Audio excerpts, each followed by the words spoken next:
Hello, and welcome to Guys Dealings with Feelings. It's a show about our experiences as men, real tools that we've used and continue to use for mental and emotional strength. I'm with my good friend Jason. He's a licensed therapist of over 18 years of experience, and he's got a strong background in trauma and recovery. My own path has been profoundly shaped by the tragic loss of my son and the work that it's taken to rebuild my life. Together, we share what we've learned and the ways we have implemented what we have learned in hopes of helping men find true happiness. If this podcast hits home for you, please like, share, and subscribe. A quick 5-star review helps us reach more men who could be impacted by this material. You can find us on Spotify and Apple Podcasts under Guys Deals with Feelings and on YouTube and Instagram at ITU Thrive. What's going on, Jay? Hey, man. Morning. All good? Yeah. Busy morning already, man. All right, Kid go to great. school and other things. Yes, rolling through them. Yeah. So today we're going to get on to something we've talked about quite a bit. And it's most men don't struggle because they're weak or unaware. They're struggling because their mind is somewhere else. And some I think we've said in the past couple episodes externally, but either replaying what they already has happened to them, so the past, or trying to control what hasn't happened, future. This episode is going to explore, going to go through staying present and why that's so difficult, and how living outside the present fuels anxiety and anger and burnout, emotional disconnection. Something we talk about a lot. I think is a uh, one of the root issues of one of the root causes of our problems, quote unquote, because our problems are our emotional reactions to the circumstances that are happening. So, how that's happening, this is kind of at the root of. You talk about it quite a bit. Meditation is definitely a good practice. Often, often when I was before I meditated, which I still don't do as much as I ought, because it's the practice that gets us to what we're going to talk about today. But um, nobody could really put a finger on what meditation was for me. I want anything something tangible. What is this so magical about this shit, right? And I never could get a solid. It's just amazing. You got to try it, and that's true. And I'm not arguing with that stance, but I think a solid, no shit answer to how is that going to help my life is it is practice on staying right where you are and feeling your what is really occurring in your body with your breathing and your heart and all those things. So it's really being here and now, which is what we're going to talk about today. And I think that's my straightforward answer. If somebody says, "Well, what does meditation really do?" It is practice, just like throwing a baseball, a football, shooting a basketball. It is practice to getting to where you can just sit on the bench and be happy with who you are. And so that's what we're going to kick off today. Yeah, and so what happens when we sit, right? And, yeah, I've simplified it for people. I don't even hardly call it meditation anymore, because generally that involves somebody trying to do something that's based on a misunderstanding. So, which included me for quite a while. And then I mean, it's helpful no matter how you're practicing, but it's important to know what's happening. Uh, the body's under so much stress at all times, so much pressure, right? I mean, we do happen to be on a planet, you know, with gravity and solar winds and all kinds of things affecting our body, right? So it's always been the case when somebody in a body that's under so much pressure sits down and gives space for the body to relax, it activates a regeneration process in the body. It begins to flip on the switch of the vagus nerve and the parasympathetic branch of the nervous system, which is chronically underactive because of the stress and strain of our modern lives, right? So it's it it begins a neurophysiological regeneration. That's what happens. So the practice is the practice of staying with feeling. You can say staying with the body. It is staying with what's being felt, you could say.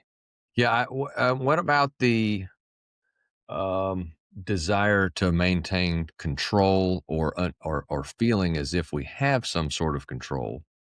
Um, and when I say control, I mean real ultimate control, not control over what we do and things we Yeah. discuss on here. Obviously, we do control those things, but the idea that what we're doing with the thoughts of present or thoughts of past or future is those are things that we feel are tangible that we can control because they're not right now because Yeah. right now is the only thing we really control.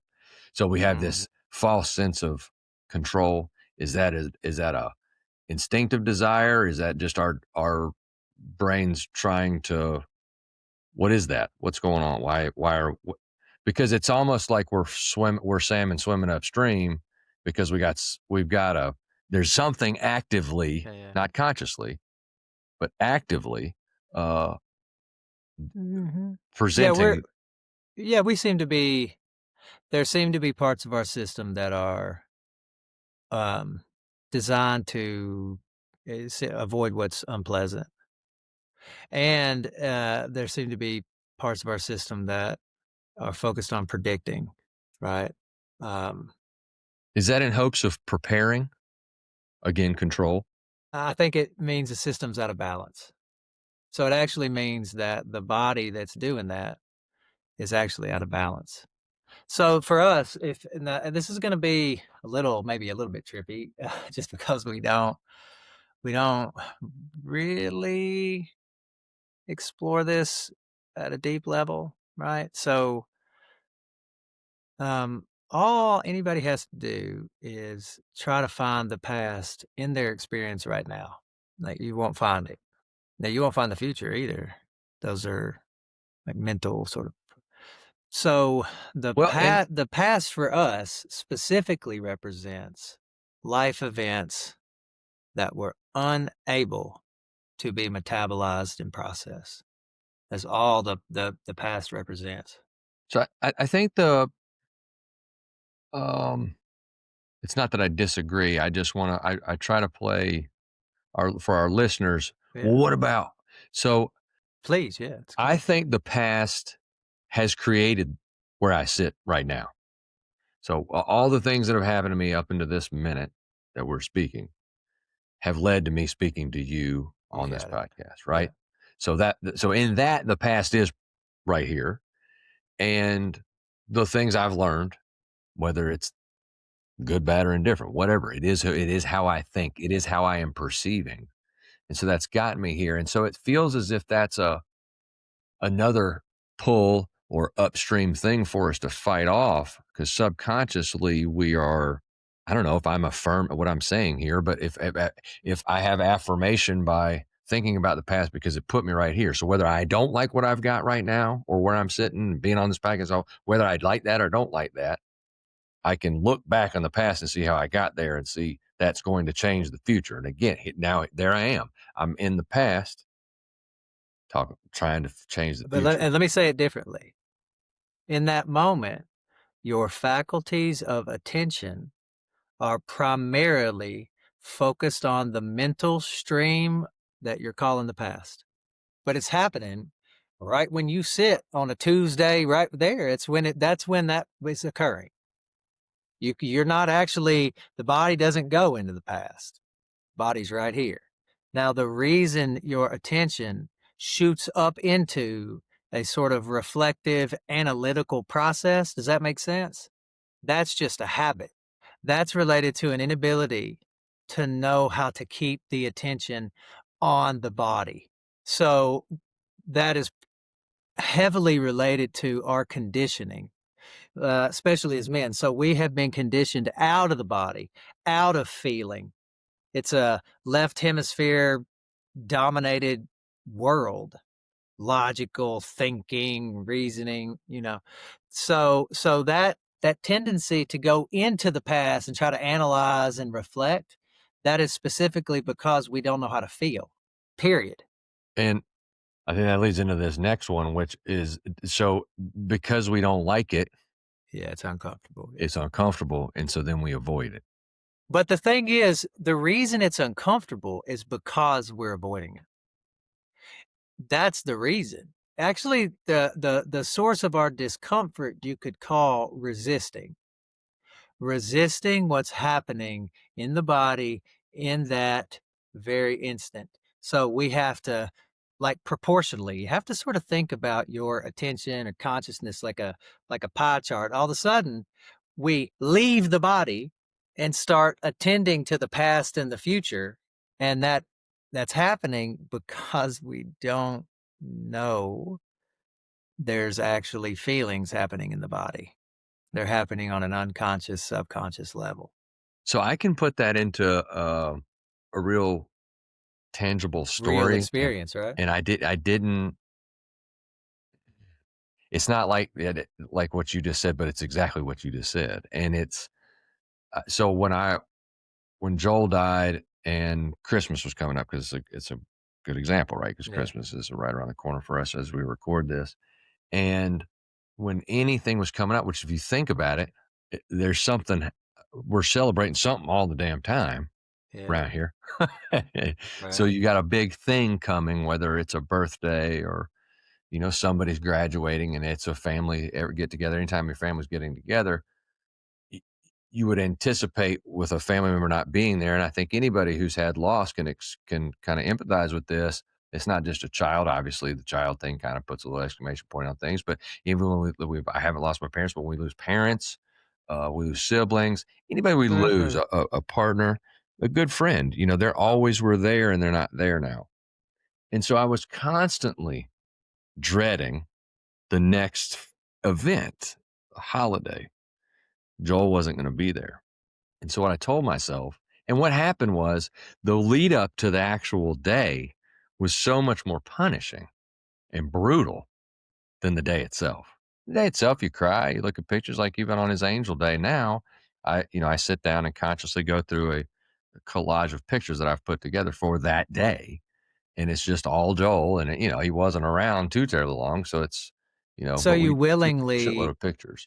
But you willingly spend time with him. you really spend Yeah. yeah, you spend time with the realities of this life as a human for us, which are, it's, you know, just the fact that we can cope with a quarter of the things we cope with is unbelievable. That we're walking around on 2 legs still is just amazing to me. Everybody.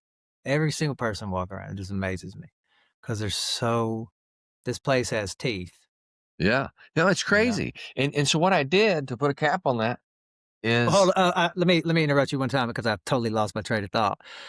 But if you really can look at it, what it was a fear, or it was fearing a future emotional experience. yeah. And so I just stopped. I said, "Oh, Aaron, you're not going to do that anymore." And I did. I was talking to myself. You're not going to do that shit anymore. When Christmas Day hits, if you're just fucking crushed because Joel isn't there, then sit in your room and curl up in the fetal position and suck your thumb. Like you can do that's okay. That's okay. Nobody's going to be mad about that. That's But you okay. can't suck Yeah. your thumb for the fucking month and a half all the way up Well, you to it. can, but it's It not just doesn't get you necessary. anywhere. Yeah, it's And it not was so much worse, necessary. and I was being selfish. I was not doing it as any it's to be admired. I was doing it because it fucking sucked for the whole month and a half instead of just the one day. And so I just logically was like, one day is better than 30 of them. And so I'll just take whatever that day hits me with on that day. And whenever I would, and again, this was before I had done any real mindful work where I would try to be president and all. So I'm fighting the battles with no little to Yeah. no tools. And so I'm like, I'm just not Just dealing moving. You're just moving. with the moving. Yeah. Yeah. And but even in that, I knew, and I was going, that was at the beginning when I was going through a bunch of trying to get help. But anyhow, I said, look, no more. I'm not Christmas Day comes, I'm dealing with what hits me. And if that's what it is, and it was so much better. And then so that's some advice that I try to give grieving parents is Yeah. it's going to suck, and I'm not going to tell you it's going to go away ever, but it's going to it does get better. Time helps. Learning helps, working on self helps, understanding helps, perspective, all these things help. But just know the some tangible I give you right now is this example. Do not spend time in the things that, because what you're gonna find is you're always worried about the next thing that's coming, and then you'll become almost addicted to that, and it's a shitty road that feels awful, and if I can keep you from having to go down it, I'd love to. And so I feel like that's something that can help people who are grieving anything really. And anticipation, to your point, is way more brutal than the actual going through the emotion. Like you're anticipating this awful thing. It's gonna be so awful. I mean, Christmas Day is gonna hit, and Joel's not gonna be there for Santa to visit. And I don't even have. I mean, I might start crying listening to all these things off, but he's not gonna have a stocking and all these things. But when we get there, let's see how we feel about it. All right. If we miss JoJo, we'll pull some pictures out and talk, maybe tell a couple stories. But that's it. I didn't have to spend the whole fucking month worried about the response I would have in the moment when me and the kids got to talking about him. And so that's what apparently we're all out here doing. We're just doing it. We're not necessarily doing it to avoid something that seems on its face as bad as, thinking about a child passing, but that's missing at Christmas.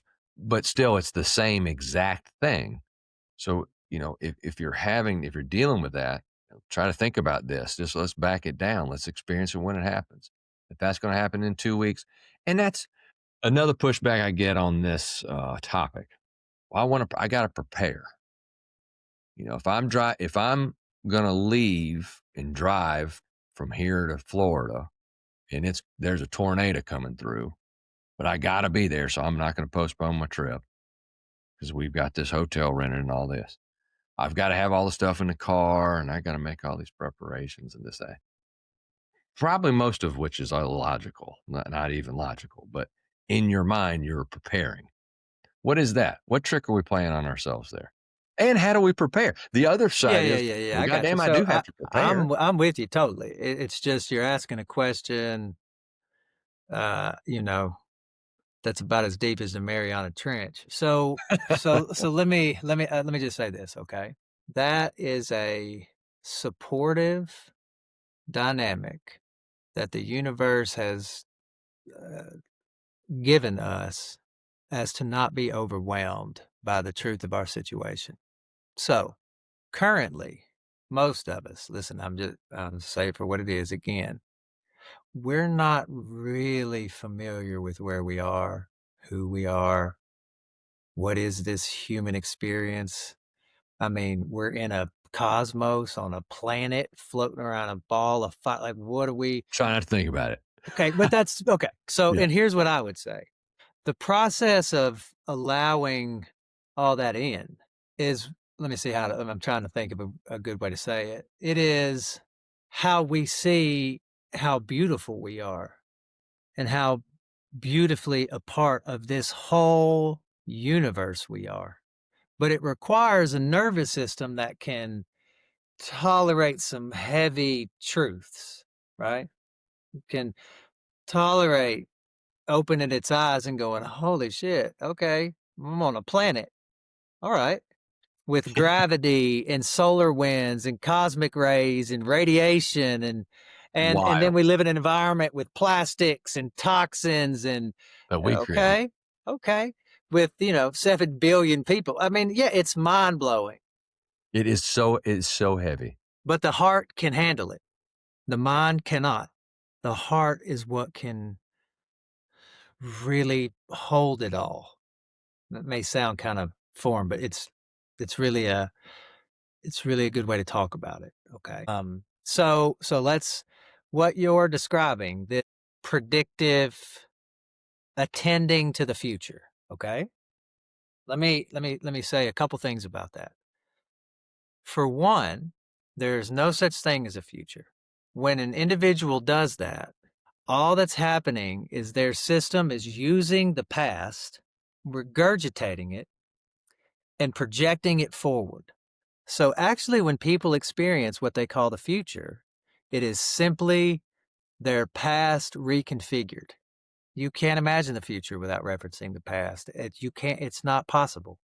But we don't know that, right? So the future is unprocessed material from the past. That's what it is. Literally every time. and or predictive Yes. thought Now, behavior based on past. yeah, and I would just suggest to somebody, like, sure, I might need to sit down and take a look at the day and kinda go, "Okay, this is how it might play out," right? Okay. But then why do I need to think about it anymore after that? Right? So if people learn to be attentive to what they're thinking about, that will give them more clues to why all that's going on, right? Because it's an attempt to keep life in a little box, and it's actually reflective of a fear of a depth of feeling. So it's that projecting into the future is actually related to a body and a nervous system that's out of balance.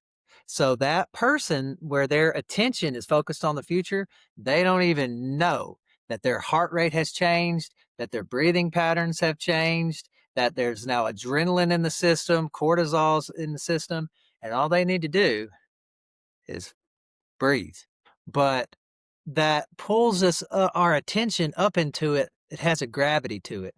So it's hard to let it go, but that's because we're not aware of what's happening. And so when the past is active, when a memory or some life event comes up and it's there, also people we generally don't know how to just stay focused on our body. Maybe we're in the car, stay in the car. Don't don't allow the attention to go back into the past and try to figure something out, or like, that's what we've been taught to do, but that's not how we process the past. Another way of saying healing from the past or processing the past is learning to feel deeper. That's Yeah, what it well, can you means. expand on that? Yeah, so the past being a part of a regular part of our experience means the body is unable to feel as deeply as we imagine. So what's happening when there's an agitation in the system, our consciousness moves into the future. That's so we're not feeling what's happening in the body. It's not because we're gonna figure some shit out or control something. That's just a charade. What are you gonna control? So it's a feeling of wanting to control or hopes of control. No, it's a lack of energy being able to be metabolized in the body. So it's literally just an inability to relax what's happening in the body. That's why we attend to the future so often, because we don't know how to feel presently. There's something uncomfortable right now that's asking for our attention, but we don't know how to give it our attention. So then we worry about it coming back in the future. I know, but it's because we're not aware of what's happening. It's all operating on on an unconscious level. Yeah, so much of it is. Yeah. And I mean, how little we pay attention. I think that, and we're going to have a tool here at the end. This is not the tool, but I think part of the practice is, when we feel overwhelmed at the grocery store, Yeah. stop and Why is think that? about, well, just a way to grow. And we're going to go through a healthier way to ground yourself, but you're floating on a rock in the middle of space. Yeah. To your point, Yeah. with 7 billion people, all have their own perspective And a nervous system in the body, which is pretty weird. and a nervous So, system in a body. So you're doing all that yeah. and you're just rolling. Yeah. Whatever just happened at the supermarket, just Just let it let it be. go Quit with the asking rest of why. that. Yeah. Let it go with the rest of that. Yeah. Don't ask why. Just breathe. You know, um, nah, I totally lost my train of thought. So, so to your point, a presence is gonna come with, from regulation and, Attention. attention, A and way that I would describe what's going on right now, and there are so many ways to um, verify this, I guess you could say, right? The the a way to talk about the problem right now is distractibility. So this world, our government, this world, it does everything it can to capture our attention, to distract us from what's happening right now in our body. It's doing everything in its power to get our attention out there. And so it's that lack of attention, the lack of being able to maintain our attention where we want, right? Now, um, yeah, look at the rising cases of or what will be referred to as ADHD. That's the name of the game, bro. That's actually the human condition. And it's another upstream. Yeah, and that's because of a nervous system. So attention deficit disorder is literally a difficulty with feeling. In the kids today, I think we can really see how it's being conditioned with the constant pleasure sensors being tapped constantly with Yeah. likes, shares, follows, etc. Um, is that not necessarily fear of the emotion as much as desire and addiction to the pleasure? Yeah, I would say it's, So if you're not tickling my fancy for our age yeah, group, if you're not I got tickling it, my yeah, fancy, then you I got gotta it. do something else, and so I'm constantly looking for something to tickle my fancy It's a 'cause good way to talk about it. So the way I would say it is, if a individual was really interested in, um, finding out who they are on the deepest level, what they're doing here, why they what if they really wanna know what that's about, they will learn how to address their difficulties with attention and focus. If you really wanna know who you are, what's going on here, then you'll learn how to be in your body. You'll learn how to feel more deeply. Attention deficit disorder is like following every sort of feeling around and idea, and it all seems like it has to be done right now, right? So that's related to tension happening in the body. Attention deficit disorder is literally an inability to be embodied, to be in the body. And the world consistently works to, how can I say this? So if you want to know yourself at the deeper level, you have to become familiar with discomfort. It's you have to be more comfortable with what's uncomfortable because that's what the past represents, just uncomfortable, unprocessed material, right? So the world sort of unconsciously tries to sell this idea that, yeah, it's really just about keeping it in this pleasurable zone. Just keep it right here in this pleasurable zone, comfort, right? Be comfortable. That's fine, as it relates to being comfortable, but not as it relates to knowing yourself at the deepest level. It won't. It actually is keeping you from knowing yourself at the deepest level. So yeah, the world works to keep us in that comfort zone because if we get out of that comfort zone, it's possible that we wake up and and won't go all make you won't go make all the things that you then somebody's gonna buy or buy all they're the gonna things. make money to Yes, go buy other things, and you got it. yeah. And it seems oh, hell, and it's exactly what's happening, and there's been people who've been studying this for an extraordinarily long time, and those are the tools and resources that are being put into place.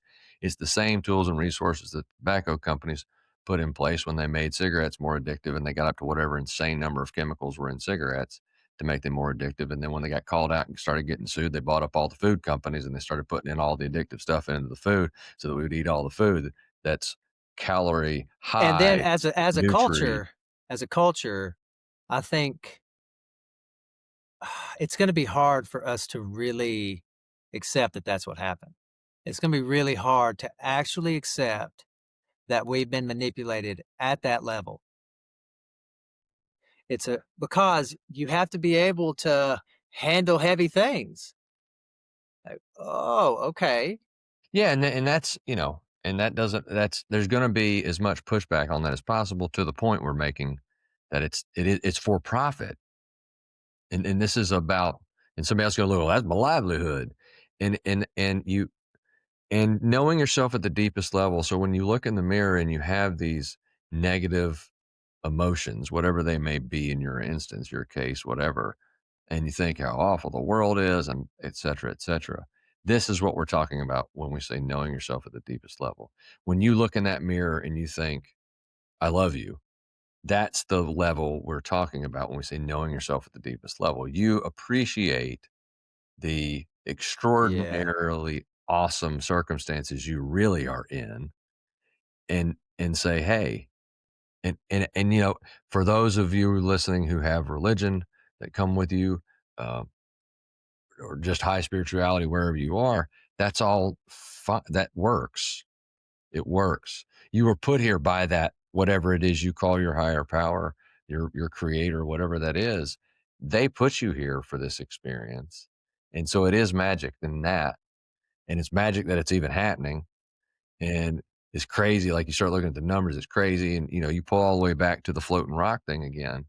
And to tell yourself that it's not important to ground yourself like this is what it is that's gotten you where you are. And if nothing changes, nothing's going to change. And if putting these things in place improves your clarity and Yeah. allows you to set the boundaries to keep yourself It starts in a changing the safe world. Let me space. I wanna let me say it even more profoundly if I can, okay? Sure. Alright. So let's just imagine that it's possible. Just imagine it's possible, okay? That we're all connected. Everything is connected. Everything. It's just visually it doesn't seem that way, right? But, physics tells us that all our observations tell us that even when you break things down into smaller and smaller pieces, everything starts to be connected, one thing. That's what our instruments tell us, right? So here's what I would here's a way to think about it. In order to know that to be true, to see yourself and other people, no matter what they look like, no matter what they're talking about, no matter how they identify, whatever it is, just having love in your heart for others, peace in your heart for others. Okay. That involves knowing yourself in your fullness. And that means you are a thinking, feeling being, and you've existed in a world that has dislocated you from feeling at the deepest level. It has dislocated us from the body. It has numbed the senses, distracted us from being embodied, from experiencing our fullness, right? And so, what the past represents for us is a lack of fullness of the present. That's what the past represents. Our attention is dispersed somewhere else and not here in the body. That's what it represents. The past is a lack of fullness of attending to now, right? And this is also mind blowing for us because we're just not typically at this place yet. The only thing that's happening is right now. Sure. Okay. Past and the future, which is mind blowing. That actually is about us knowing ourselves on the deepest level. Sure. And so, but what I work to help people understand is just grounding it, the neurophysiology of it. So, again, the past represents an inability to keep your attention in the room. That's what the past represents, an inability to feel and be comfortable in that feeling in any given moment, even if it's uncomfortable, that you just let it be there and chase it away. Yeah. Right. Yeah. Um, so that's what the past represents. It represents a lack of fullness for now. Now, okay, but what does that mean? Because people our minds will be full of the past and the future. And all that means is our attention is not full of our body. Because it's somewhere else. It's You can't be dispersed in two out. pla It's you can't be dispersed in out two in places. some. Yeah. Yeah. Actually, what's happening is our attention is going into what's not happening. And Think I'm about not that. yeah, well, In any given instance, the past and the future is not happening. It's not what's going. It's just I literally not happening. I think it's the equivalent of when we're going we take our children to get their get a shot of some sort, whether they're sick or immunization. I mean, it seems like even today that immunizations is a hot topic. So I'm not trying to get on any topics that are hot, like they stand on this, and so we can't. It doesn't matter. My point is, your kid's going to get a shot. And you're like, oh my god, this sucks. And if I can just distract them, we can get the shot in them without them tightening up or Yeah, yeah. flinching or messing it up, right? And maybe it'll even keep them from hurting. That's what's happening to us Dude, that's at the brilliant, grandest really. level. They're Yeah. shaking a bunch of comfort things and whether it's food or housing or cars or interblinking boxes, or they're doing Yeah. all of these things so that we don't look at the infection Yeah. inside of us. Do you know any time so that sense of your experience where there's an internal you, you're in there in this private experience and the world's out here, right? That would be a good way to talk about what you experience, right? Okay. That's happening because your body is tight because of the past. That's why it happens. As our body and nervous system opens back up to the field of energy and feeling, that's at the level where everything is connected. And so we start to feel that reality. So the reason it feels like we're cut off from the universe and we're in here having this experience and da da da da da and talking to ourselves and all this shit, right? Okay. It's because the nervous system is in a chronic state of sympathetic activation, which affects the vagus nerve, which affects the fascia, which literally makes our body contract and brace all the time. So, a good way to talk about the vast majority of our experience is that we're bracing for loss all the time. This is what the body's doing. The body's tight, it's weighed down by the past in the way it operates, in the way the hemispheres don't communicate. The prefrontal cortex doesn't communicate with the limbic system, right? Then with the brainstem, and then the vagus nerve and vagal tone being really low. And I mean, this is a neurophysiological situation we find ourselves in. And because the body is in such a shape, it makes us identify with those limitations of the body. So we're still identifying with the past because it keeps coming back around, keeps coming back around, keeps coming back around, and we do not know why it keeps coming back around, and we don't know what to do with it. We don't know how it's for us and it's for our evolution. We don't know that. It's If you want to wild. evolve, you'll learn how to feel more. And learning how to feel more at first equals being in discomfort in the body more, Yeah, which and gets it's easier over time. right. And to the my story, it's dealing with it in the moment is so much better than That's worrying it. about having to deal with it. Again, because the actual suffering that we experience at the deepest level for us as humans, it is a form of resistance.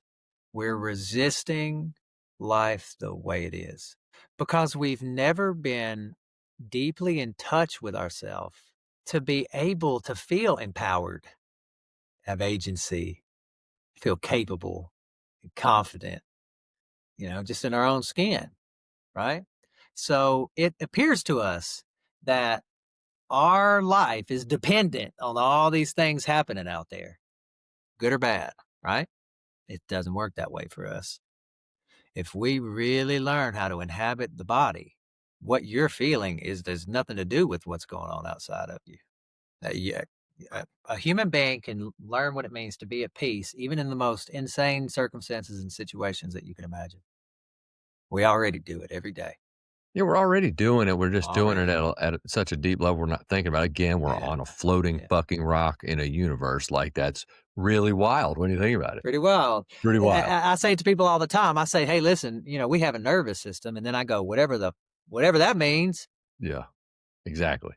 Yeah, well, I mean, we've come a Okay. long way. We know a lot, but we Yeah. don't know anything. So my suggestion would be is yes, we don't know. And it is a arrogant mind that believes it can actually know something about infinite intelligence. It's just child's play. It just is presented to us like there's weight behind it. So a person in a lab coat, or you use the word science or things like that, but nobody ever actually really reflects on what the hell is science? Where did it cut? Why do we, you see what I mean? Um, so essentially all of us are in a position where we have been conditioned out of knowing how amazing we are and how amazing it is to even just be having this experience, right? Because when we come here, we get involved in the mess, and then there's all this division and this and that and all these categories and right? You see what I mean? Yeah, but there's more going on than that. Yeah, it's wild. And for any of you who hadn't heard me say it before, all this stuff for me 6 years, 7 years, 8 years ago, I'd have said is a bunch of woo woo shit. And it, the how I've gotten to where I no longer feel that way is because I've had experiences that have proven it to me. And the way that I've gotten to the experiences that have proven it to me has been through a long, laborious Taking action. process that we're talking about that, begins with implementing these tools at a basic level like we talk about on the show, learning about yourself, holding yourself accountable, going through actually doing these things. And it's not permanent. It's permanent in that you've learned it, but it's not permanent in that you can just stop and it sticks. You've got to Yeah, continue to yeah, yeah, practice. yeah. And you're helping this is helping me even think of new ways to say things. Like, a way to say it, that just came to me is, instead of using the phrase, knowing yourself, you can just think of it this way: get to know your body, and that's how you get to know yourself. Yeah, and that's good. Because I'm the just way that we talk about, like, getting to know oneself is too conceptual. It's too, like, etheric. It's not grounded. When people say that to me, I say, "Well, what self? What are you talking about? Like, who are you? What do you mean self? Where are you?" Like, you see what I mean? So, and then if people would oftentimes relate to the self as in, like, their preferences and what do they like and what's my favorite color and what kind of foods do I. No, we're talking about a much deeper, much older version of ourself. Uh, that becomes known through the body. That's like, literally, human beings have known forever that if you want to really find out who you are, if you really want to know, it's through the vehicle of the body.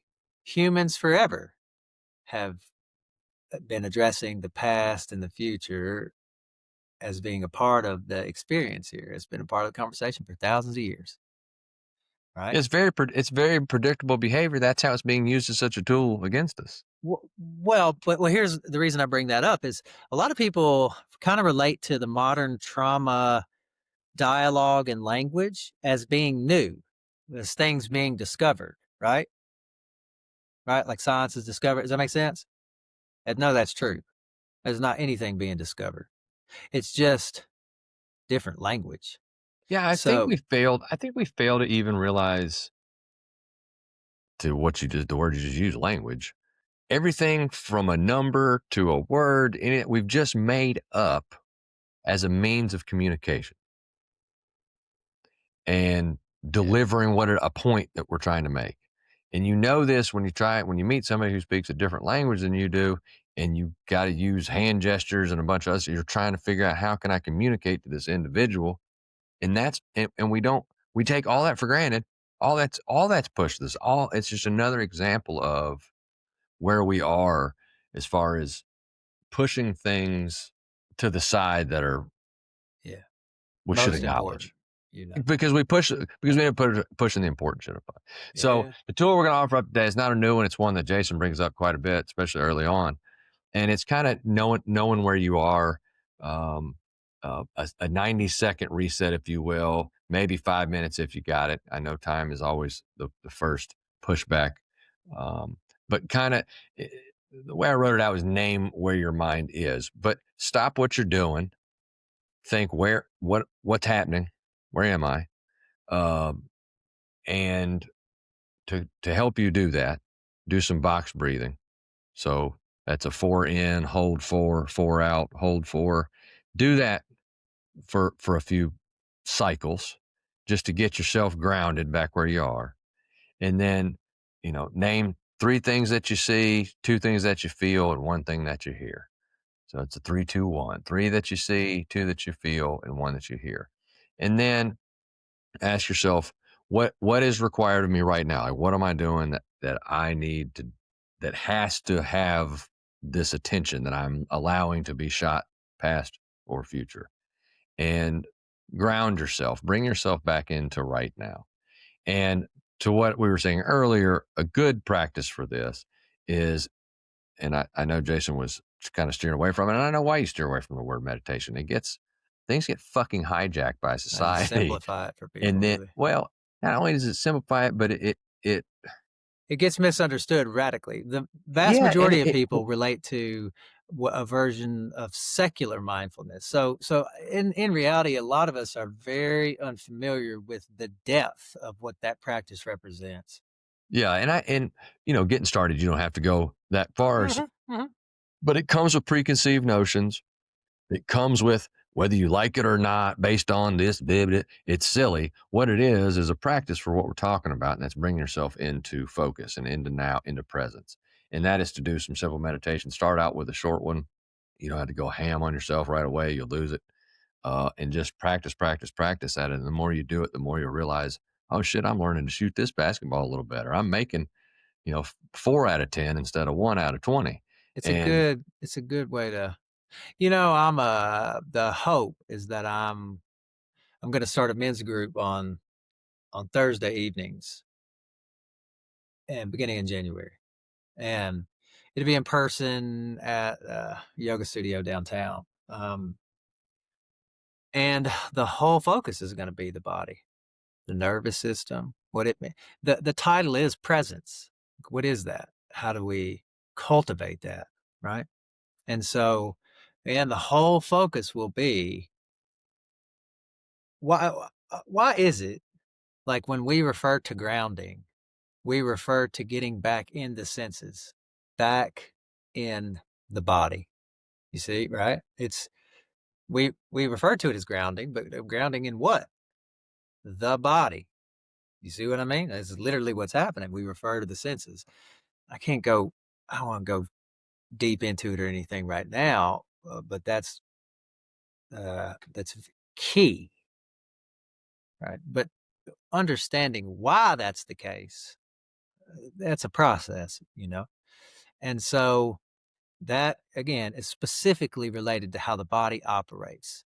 The nervous system being weighed down by the past, sympathetically dominated, right? So in reality, the practice of sitting down and being in, like what you're saying, like the present, right? It is a practice of feeling the body, in the body, in the body, in the body. You see what I mean? So if a person sits down and they practice noticing when they're attending to the past and the future, and then they bring their attention back to the body, maybe the body breathing, whatever it is, they're essentially choosing feeling over thinking, like regularly, right? And yeah, that's the practice. And that is affecting the body in such a way that will eventually make it easier for us to know what we're feeling, let go of what's uncomfortable, express ourselves when we need to. yeah, Yeah. yeah. And that brings us to our closing, which is, we're not trying, you don't have to fix yourself today. Your whole life doesn't have to be fixed today. The win is in noticing when you've drifted and coming back into the present moment. To what Jason was just saying, that's the practice of meditation, and that's where the clarity and the calmness will begin. And when that happens, it's I don't know, it's a zone that a lot of people talk about being in or whatever. That everything is so crystal clear, you make all the good decisions. And so, anyway, we thank you so much for listening. We know that your time is your most valuable asset, and we're so grateful that you give us this opportunity. And until next time, keep your head up, stay in the fight. The world is a much better place with you in it. Thanks, man.